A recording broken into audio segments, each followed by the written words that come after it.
everyone. Welcome to the podcast. I'm Anna Mill with the Flourishing Moms Tribe, where we do podcasts, one-on-one coaching, and have a supportive community on Facebook.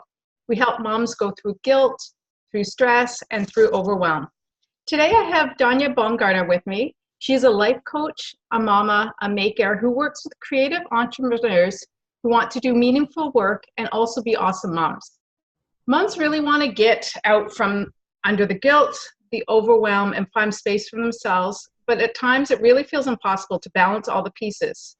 She's the one who helps you focus your time, your energy, so they can confidently pursue their passions and make a difference in the world and be present and engaged moms. So today we're going to be talking about a big topic, and it's all about self-care today. So welcome, honey. I am so thrilled that you're here. So glad to be here. Thank you for inviting me. So let's talk a little. I talked a little bit about, kind of what you work with moms. But do you want to kind of tell us a little bit about yourself and how you arrived at where you are now? Sure. Yeah, it's kind of a long, convoluted story, as many entrepreneurs have. I started my I want to say career, although I never really did it for money. I started my career with an art degree. And then, did some other small jobs while I was in college. And then I ended up working at Apple. And I worked there for a little over a decade, at several different kinds of positions. And toward the end of my career there, I was a manager, a project manager. So that's what I did for the longest period of time. And I really loved that work. But it was really, really time consuming and stressful. And when I got pregnant, I decided that I didn't want to do that and be a mom at the same time. So I left that job. And then wasn't really sure what I wanted to do after that. I tried a few different things. I did some freelance writing and some teaching, and didn't really find my fit until I decided to take a coaching training program, which I had thought about when I first left Apple, but I think I was scared. I think I was like, oh, that might be hard. I might not be good at it. It's a big investment. All those things came up, but I finally committed to trying it, and just realized as soon as I started the training that was exactly the fit for me. It was all the pieces that I loved from being a manager, as well as all the more woo-woo stuff that was from my personal life. And so I have been building this business as a life coach now for a couple of years, and I hadn't really settled into exactly who I wanted to work with until really the last 6 months. And so my focus now on supporting moms who are trying to balance their home life and running some kind of business, a creative business, or other coaches. I have some other coaches for clients. Really came out from my own experience of trying to do exactly that, and being able to bring in my background as a project manager with all the time management skills and that stuff, that I realized that not that many people have those skills. So I really wanted to share that stuff, but with moms rather than software engineers. I think it's actually much more helpful. Yes. And so we're going to dive into kind of self-care, which I love talking about with moms, because you'd think it would be a thing that we do, but we don't. Like, no. I remember in my 20s, we'd spend hours, primping to get ready, and somehow that's gone. Yeah, and it is so fascinating to me, and it's a big thread of the work that I do. I talk about my work is a lot about time management, but really it's never about the to-do list. People come to me and say, my to-do list is overwhelming. I don't have enough time, I need all these strategic solutions. And what I almost always uncover within the first 15 minutes of a conversation with a new client is that it really is that they don't have good boundaries, and their life is not prioritized in a way that feels good in their heart. And they're not taking time for themselves. And so they're just exhausted. Right. So those are the things that come up. And, I've done a lot of thinking about why don't we focus on self-care as moms, because it seems so obvious to me. It seems so obvious that if you take good care of yourself, you have a lot more to give. But instead we put it last. And I think there are so many reasons for that. Some of them are cultural. Some of them are expectations from our culture about who we are as moms and how we behave. And paying attention to ourselves is not how we're supposed to behave. That's selfish. So that gets really ingrained in us, even though the opposite is true, that the more we take care of ourselves, the more selfless we can be. Yes. No, I think you hit it there when we're so bought into stop being selfish. All you do is think about yourself. So we have that ingrained, and heaven forbid we take a bath. Yeah, right. Yeah, and it really came home to me because I'm raising a daughter. And in fact, I saw this quote on Instagram just today that every time I see something like this, it just gets me in the gut. It's like, think about how you feel right now. Do you want your daughter to feel like this in 20 years or 30 years? And if you don't, then you've got to change it in your life now. So that was really what got me, is that I'm raising a daughter and I don't want her to feel like she can't take care of herself. Right. But to teach her that, I have to show it. So I have to do it. So agree. Yeah. Like even how we dress and do things. I remember when my daughter was little, for years and years and years, I wouldn't take her swimming. Hell no. No. I'm not putting on a bathing suit. Right. Till the same thing, I had this eye-opening, what am I teaching her? Yeah. To be embarrassed of her body, right? We don't want to teach our little girls that. We absolutely don't. But that's where it comes from. Yeah. So when we talk about self-care, what does that, because I think a lot of people will be in surprise about what that totally entails. Yeah, and I love that question. So I have a podcast also called Nurturing Habit, and I just spent a whole season, which was like 25 episodes, I think, on this topic. Maybe not that many. A lot of episodes on this topic. And I did that because I wanted to broaden the conversation about what self-care is. So a lot of people think on the surface, the self-care is like getting a pedicure or taking a bubble bath or taking a nap.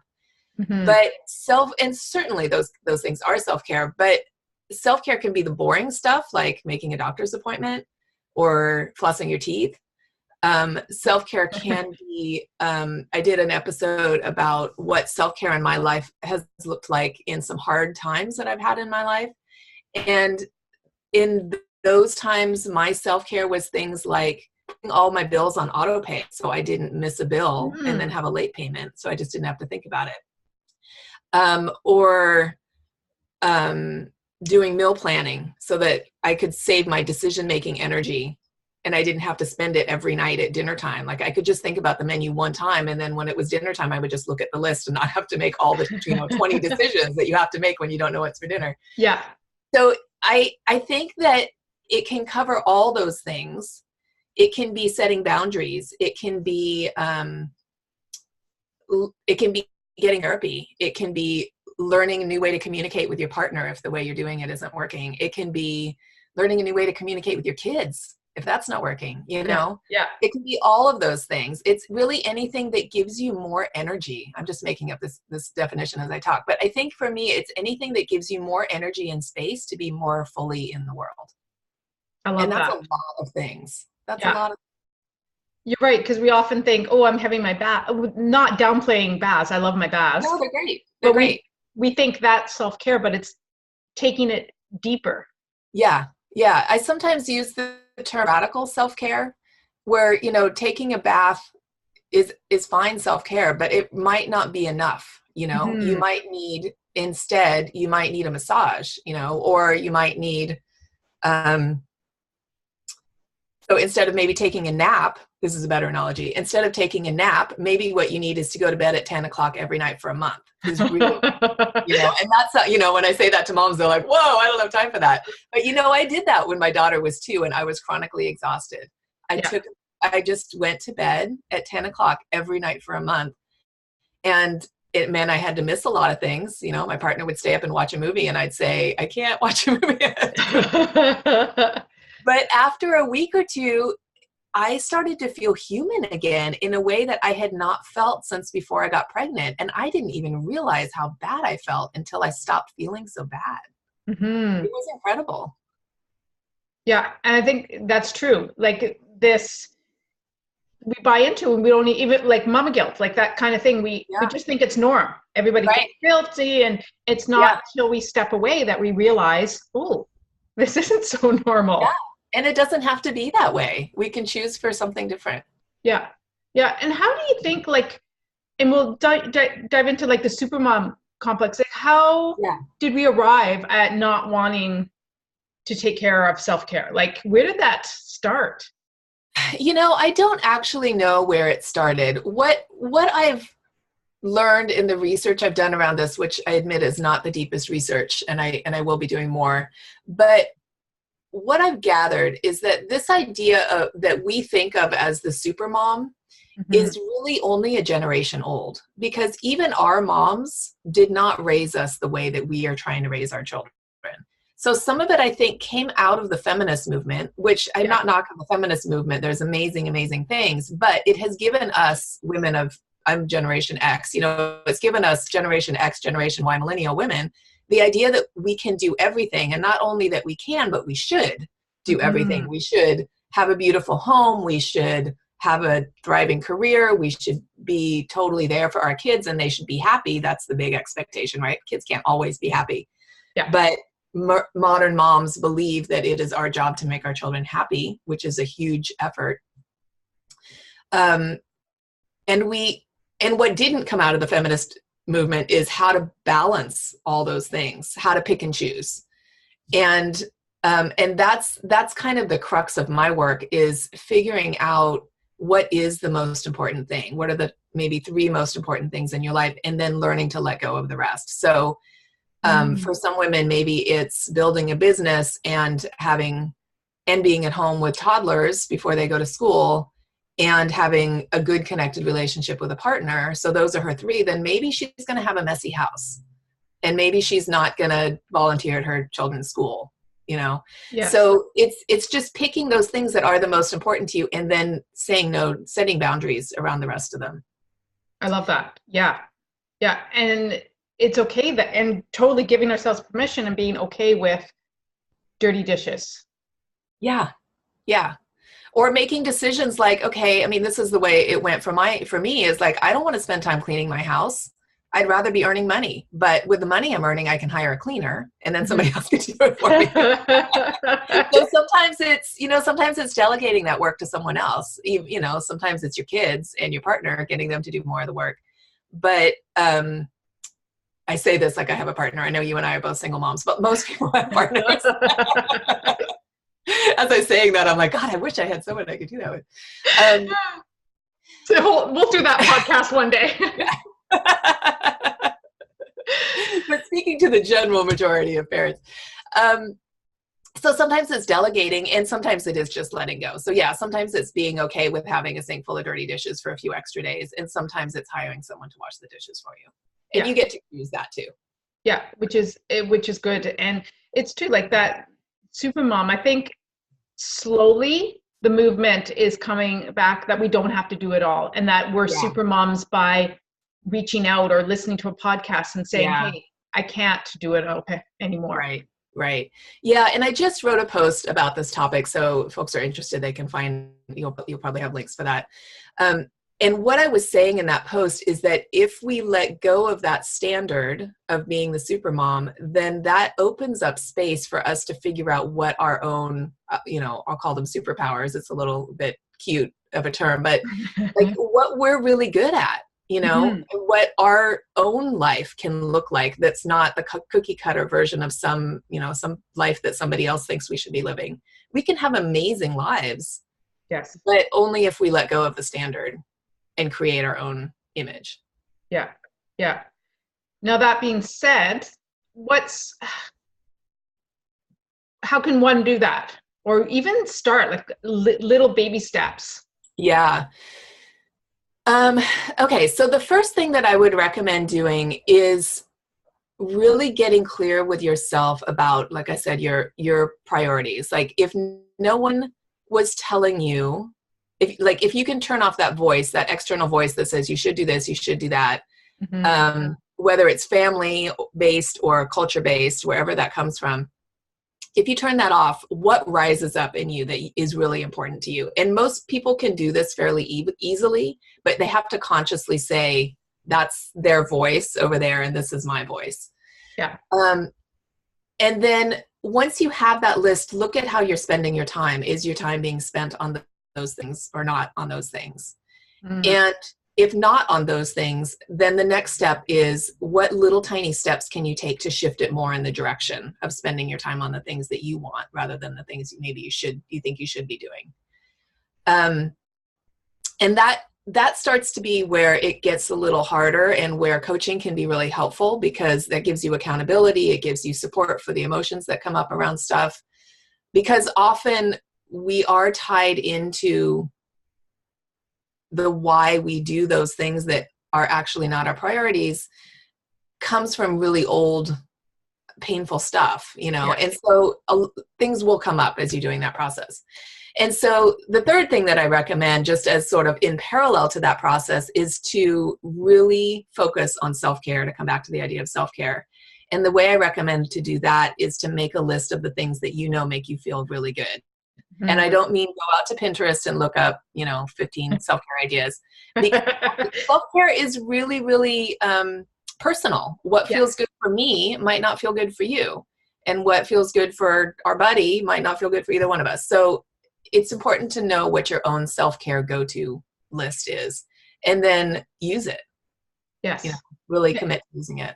Yeah. And it can be anything from, getting up. I started a long, long time ago, and getting up before when my kids are little. Yeah. And that's my time to have my coffee, my journal. Other people, that would drive them crazy. Right. Yeah. I do that too, because that morning quiet time is really, really valuable to me. But yeah, I have friends who are like, oh my God, I would never get up early. I'd rather stay up late at night. Great. That's great for them. Yeah. Yeah. And I love that. Just coming and finding out what works for yourself. Yeah. And sometimes it requires some experimentation. Yes. Yeah. Yeah. It does. I think also we're used to these go big or go home. We're going to go out with the girls and we're going to drink wine and we're going to do these big. Yeah. These can be really tiny things. Like you said, flossing. Yeah. Yeah. Some people really like that. And I had a conversation with a friend of mine a few days ago who said that she's been really focusing on her own self-care. She's like going for a run once a week, and she stopped teaching a class that she was teaching to give herself a little bit more alone time. And she said that she's experiencing things like now she's really enjoying playing with her kids instead of resenting them. And she's enjoying going on school field trips, where she used to feel like that was her time and she would get really mad when a field trip came up. Now she's really into it. So, and that's the thing that I think is really interesting, is that we don't always know what will come of focusing on self-care. Mm-hmm. You might be less tired and less frustrated and more calm. Those are almost always a given. Yeah. But other things might come up in your life that really surprise you, that would be great benefits that you never even expected. Agreed. I have always said, big believer in, when we were kids, we tried a million things. Like parents would sign us up for, back then there wasn't really swimming, but guides or track club at school and all these things. And it was okay to do all that. And it was okay to go to my mom, I really don't like this anymore. But we lost that as an adult. I think we really need to get back there. And that could be part of our self-care. Yeah. I'm going to try out singing. Right. Or and then if you don't like it, don't keep going. Exactly. It's okay. Yeah. Take up knitting. I think, no matter where you are, most cities have a community center. Yeah. And you can take so many classes for cheap. We have that where we live. Yeah. You can try lots of different things. That's a great way to try new things. I think so. Yeah. And just be okay. Like you said, if you don't like it, don't take it. Yeah. Yeah. Give yourself permission to quit. That's always a good self-care right there. Yes. So we've got people on self-care. If they were to start, we've made some good points. I think really giving themselves permission is a huge one. Yeah. Yeah. Absolutely. That is probably the biggest piece, is just giving yourself permission. Yeah. And I know there might be some moms going, hell no, like I cannot fit any more into my day. I don't know what you guys are talking about, but there's no way. So how do they get over that time thing? Yeah, well, the time thing is really that comes back to the prioritization. So if moms are listening and saying, oh my gosh, I can't possibly fit anything more in, but that idea of taking a singing class, that really speaks to me. Mm-hmm. Then you've got to look at your schedule and find something to let go of. Like my friend let go of teaching one class and now she's finding space for other things. And there almost always is something, you know, sometimes it's, you know, lots of people in the online business world talk about if, you know, if you want to start your side hustle, all you have to do is quit watching TV and you'll find 14 hours a week in your life. So, you know, it could be something like that. Yeah. It could be really bringing attention to the places where you waste time. You know, how often are you on Instagram? How much time do you spend on Facebook? If you stopped doing that, what could you do instead? If you really feel like you would love to be more of a reader, then pick up a book instead of picking up your phone to go on Facebook. So it can be things like that. So it can be those small things, but also it can be big things. You know, you can look at your calendar overall and say, wow, I spend an awful lot of time doing X, whatever, volunteering at my kid's school, or, you know, helping out friends doing this or that. And if I quit that, and it doesn't have to be forever, you know, you can say, I'm going to quit that for a month and take a class, and then I'll go back to doing all those things. But see what's not serving you and let that go, at least for a little while, to make room for something that's going to serve you better. Yeah, I like that. And if you're not looking forward to whatever is on it, that's a clear indication that it's just not working for you anymore. Yeah. If you have any dread about it or resentment about it, that's the first thing to cut. It's not working. So this is really, really good. Like you mentioned your podcast. Do you want to refresh that for people? Yeah. The podcast is called Nurturing Habit, and you can find it at nurturinghabit.com. You can also find me, my blog, the Supermom Post is on nurturedmama.net. And you can also read about my coaching services there, as well as the other posts that I have. And then I'm most available on Instagram. So if you want to reach out and chat, or if you have more questions about these topics, you can always find me on Instagram under Nurtured Mama. Awesome. So thank you so much. So like she said, reach out to Nurturing Mama. She does have that post on the Super Mama Complex. I had a peek of it before we jumped on. There's some really, really good things. So be sure to check her out. And thank you so much for joining us on the podcast. It was a pleasure. And for you guys listening, I'm Anna Milne. And don't forget to subscribe, review, and share this with your friends. Have a good day. Thank you.